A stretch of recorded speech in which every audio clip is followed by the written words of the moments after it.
Do you know that the first Apple logo isn't what you would think? Originally, it featured Sir Isaac Newton sitting beneath a tree, with an apple about to fall on his head. It was designed back in 1976 and featured a phrase around the border which read, "Newton, a mind forever voyaging through strange seas of thought, alone." Seems kind of dark. Do you know that the first ever VCR was the size of a piano? When the first VCR, video camera recorder, was made in 1956, it was the size of a piano. Way bigger than I would have guessed. Do you know that largest unit of data storage? A petabyte is a lot of data. We all know 1 gigabyte is the same 1024 megabytes.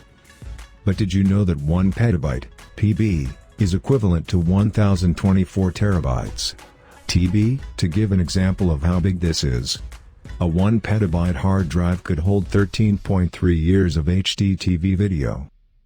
A 50 petabytes hard drive could hold the entire written works of mankind, from the beginning of recorded history, in all languages.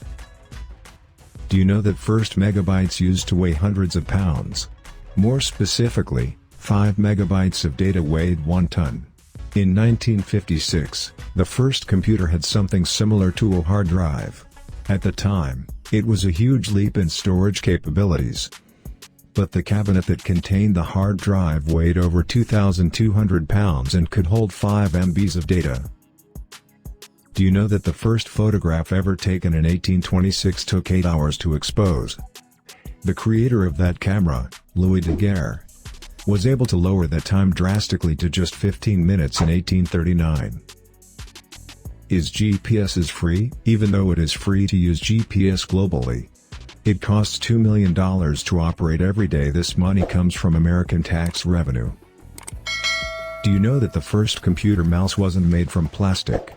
Back in 1964, Doug Engelbart invented the first ever computer mouse. Back then, it was made out of wood. It was rectangular and featured a little button on the top right. He called it a mouse because the cord coming out of the back reminded him of the tiny rodents. Do you know that the majority of the people plug in their USB wrong? 86% of people try to plus in their USB devices upside down. That makes me feel a lot better about getting it wrong every time. Do you know that the first alarm clock could only ring at 1 time? Literally, 1 time. The first mechanical alarm clock could only ring at 4 a.m. invented by Levi Hutchins in 1787. If you want to watch more interesting video, then subscribe over channel. Thanks for watching, keep supporting, take care. And here are some other videos I think you'll enjoy.